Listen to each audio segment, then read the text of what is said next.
I dream more left. Hi, I'm Peppa Pig. The only one we're missing is Mommy Pig. But yeah, Mommy Pig. Where are you, Mommy Pig? I can't find you. Peppa, Mommy Pig isn't here. Oh, I really wish Mommy was here.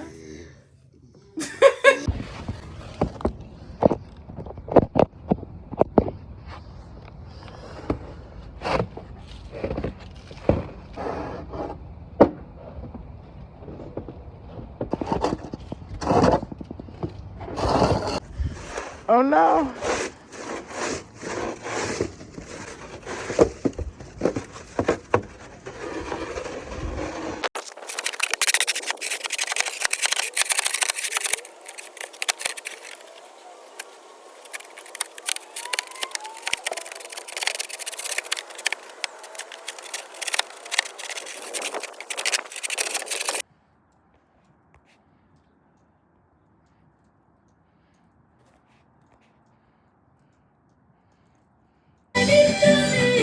In the sense that you're not.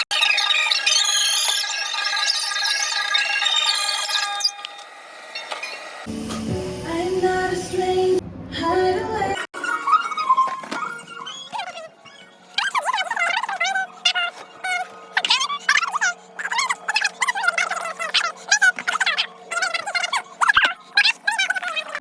Yeah, I need to get more soap.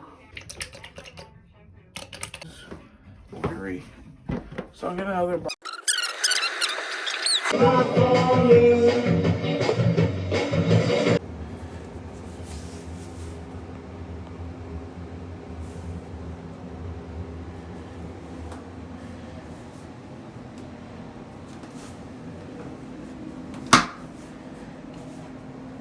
I need to get more rugs for my bathroom. That doesn't look like much different. But it was brown. Like, it was brown all around the edges. Now it's not brown, okay? But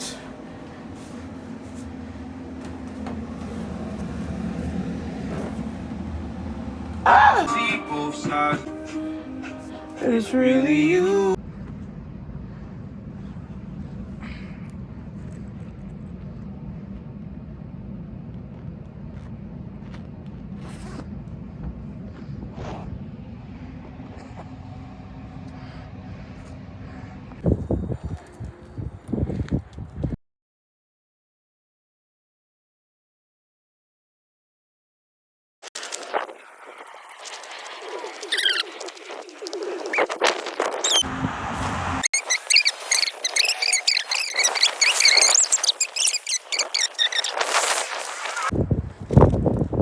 So big. Nigga, that ain't doing shit for me.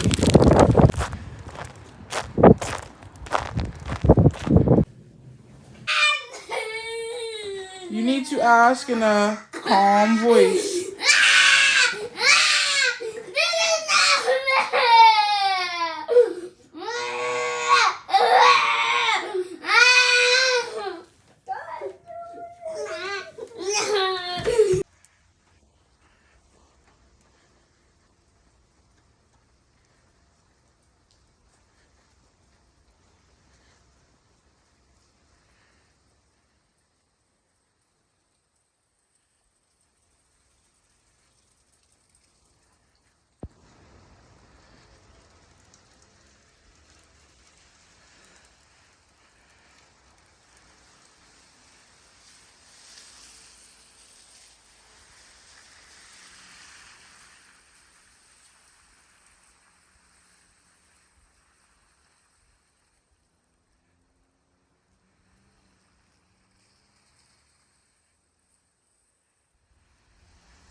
Kind of a plasticky texture as the white ends up kind of crumbling apart in your mouth.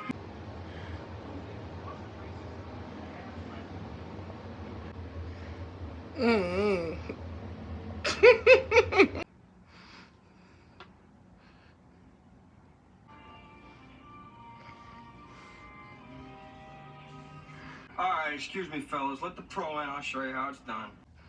I I've hate been it. playing this play for I probably hate about it. 5 or 6 years. Until everything's alright. So,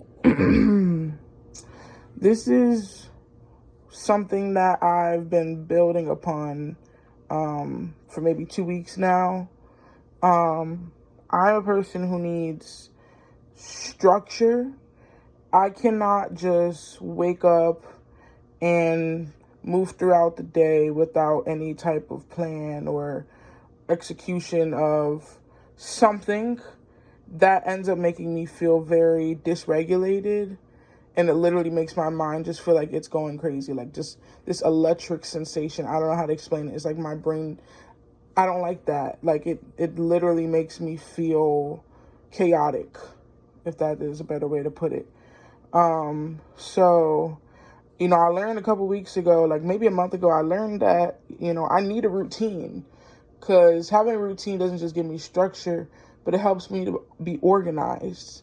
Because if I have a routine of making sure I put my wallet back on the desk at the end of the day, when I'm up the next day, I can grab my wallet, put it in my bag without even having to look for it. I know exactly where it is at all times. I always put it back.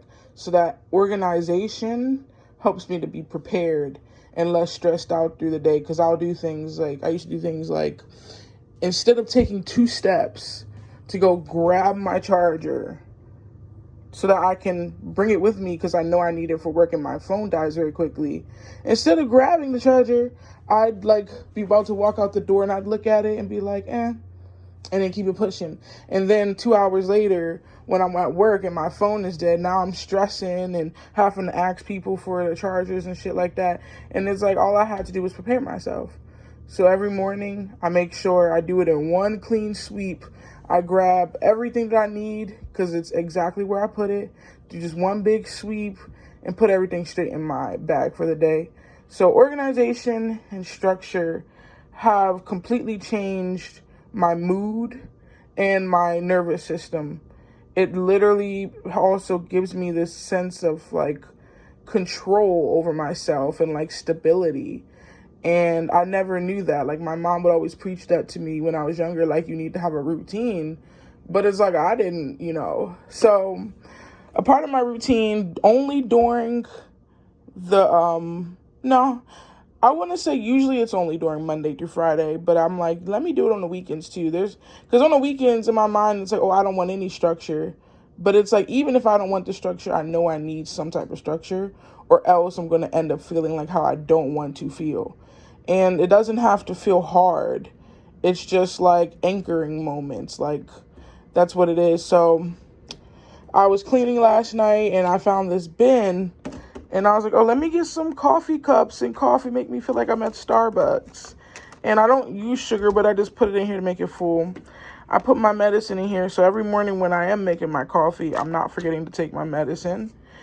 This is my little French press. Boom. Get some water. Put it in the microwave. Boom. Grab my coffee. Boom. Take it over here. While I'm waiting for the water, I can go ahead and take my medicine. And it's just that is such a simple thing, but it's something in these routines. And it's I didn't know it would be like this when I started. It's my brain doesn't go to those places that it usually was used to going to. Now when I'm dysregulated, I'm oh, let me go brush my teeth. Let me go take a shower. Let me whip out my coloring book. Let me do my nails. Let me go for a walk. Let me listen to some music. My immediate thought isn't anymore to do something destructive. It's to do something that feels good, because what's better than something feeling good and it is good versus it feeling good for the moment and then it feels bad later. So it's I have to keep control over that. I was literally, and I don't know if anybody else can relate to this, but I've been doing my hair and I haven't really been liking my hair. So I haven't really been cleaning up. It looks terrible back here in my room, I'm not gonna lie. Like, the bathroom looks crazy because I didn't clean up my mess from last night. So it's crazy looking in here. I was doing the wall. It's crazy looking in here. These are from the Dollar Tree. I was like, let me like decorate the walls, give myself a cool space. And so I'm like sitting on my bed, doing my hair, Nobody flush, okay? and I look down, like I'm watching Full House. And I only clicked on Full House because I haven't seen this in like years and I used to watch this all the time. So I was like, oh, let me watch the nostalgic, see if I like look at it any differently. So I'm doing my hair and then I end up looking down and seeing the clothes on the floor. And I immediately thought like it was just this feeling of like,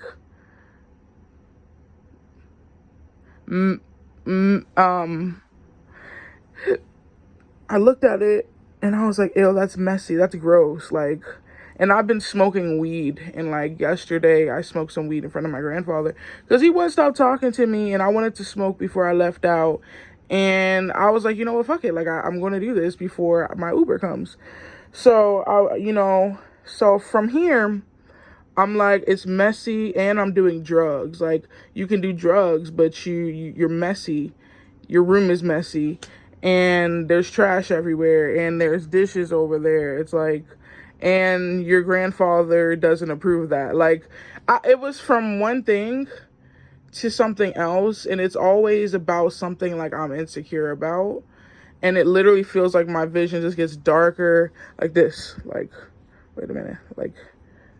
Like that. I don't know. Like, it literally just feels like it's getting darker. Like, the edges of my vision are like tunnel vision on this pattern of thinking. And it's like, I literally said to myself, like, I can clean it.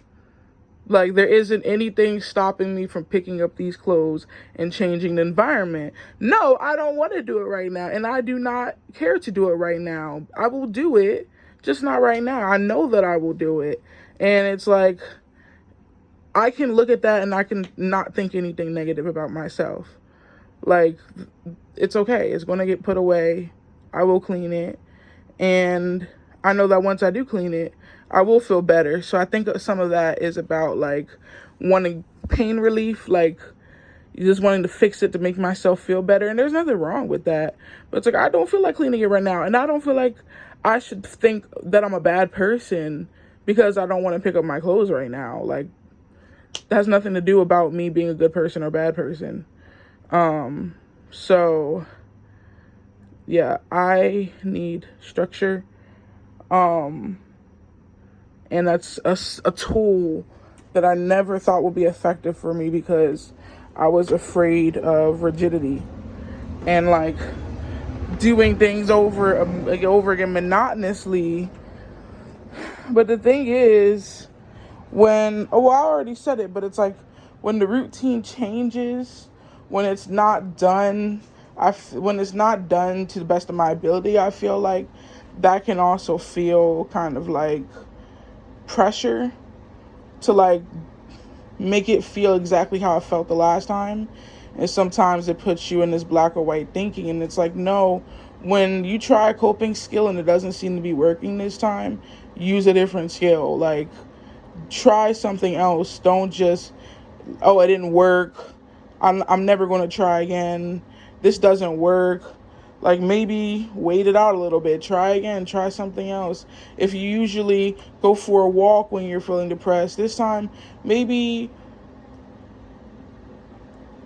go for a walk and then come back and get in the bathtub.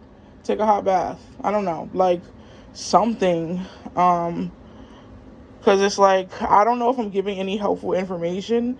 But it's like, I was trying to find videos like this when I was younger. And maybe, there were people who were saying the same thing that I'm saying right now. But I feel like I never got these answers. Like, people would tell you these things, but they never really told you why they mattered. Like, I didn't really care why they mattered because you're telling me I need to do a routine. Like, like I'm a kid. Like, we don't have routines. And in my household, we didn't really have routines unless it was, unless when we were going to school.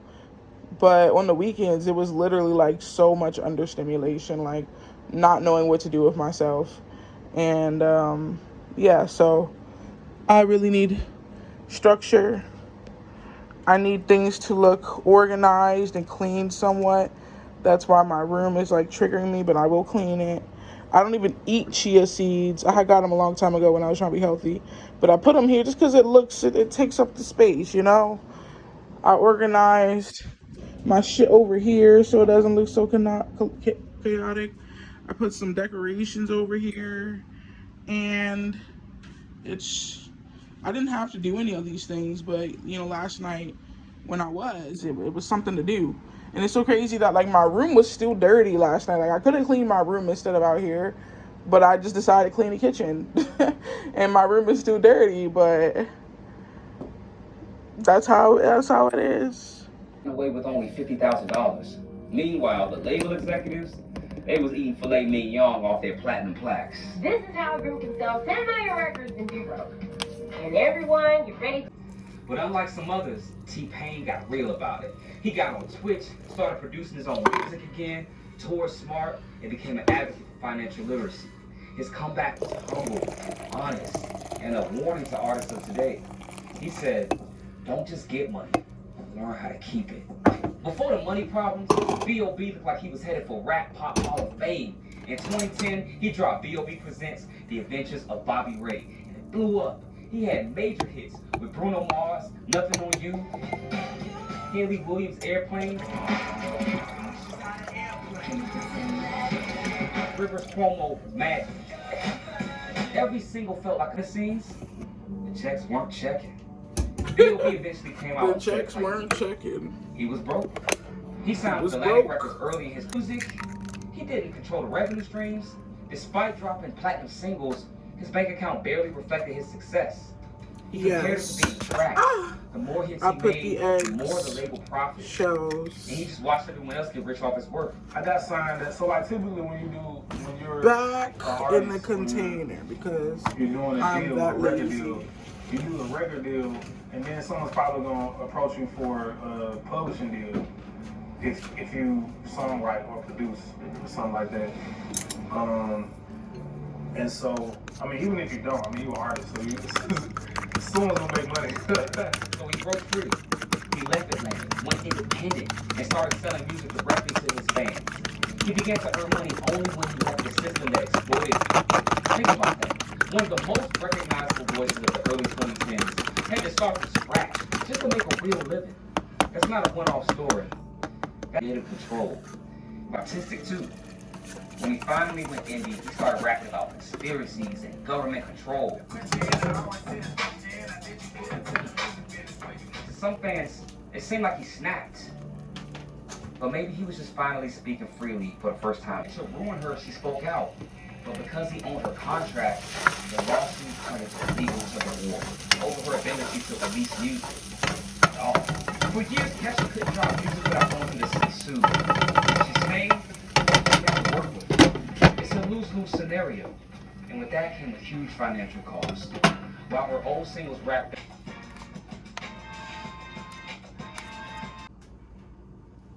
subscribers. This series has taught millions of viewers how to cook, from something as basic as where the videos are clickbaity. It's a video about a cookbook that he created when he seems to be a teenager about cooking under the paleo diet. He talks about his struggles with losing weight, eating healthy, and how he wanted to make that more accessible for people, and this kind of unlocked a love for cooking in him. Being overweight was a huge hindrance. Originally, it was just cooking with the recipes on screen, no talking, little music in the background. It was very aesthetic of like 9 years ago. And these videos did pretty well, getting him a few thousand views and starting to build his audience. He then also made a commentary type video on something that he saw online that really bothered him. It was about a company that posted something about real food. It was an anti-preservative kind of post. And in this essay video, he I don't know why that happened. about why he thinks that's a problem. The coolest thing about prosciutto is most companies that these pods is all complete and have done. Breaking down with them. We got you covered, Bumblebee!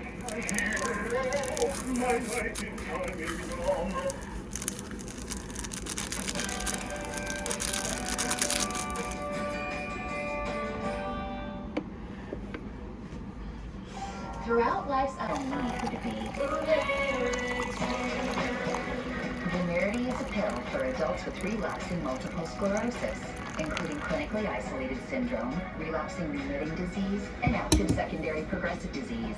Vumerity reduces relapses. A lot better. Josh became more comfortable in front of the camera. One of my first videos. And Josh continued to kind of ride this wave. There was a real need for cooks on YouTube. There was a real audience for people that wanted to learn how to cook in a nice $14 to make a fancy like Michelin star type plate, but it's really, really cheap. And then finally, But Quicker, which was about how to learn in recent months. You can probably tell from the Reddit posts, those thumbnails were very Mr. Beastie. The focus was not necessarily on here's something about, oh, you want to click this video, this is going to be interesting. My girlfriend had to show me how to boil noodles. I thought maybe like the temperature of the water was different depending on what you cook. Takes off just like that, goes to Rome, no toothbrush, no clean underwear.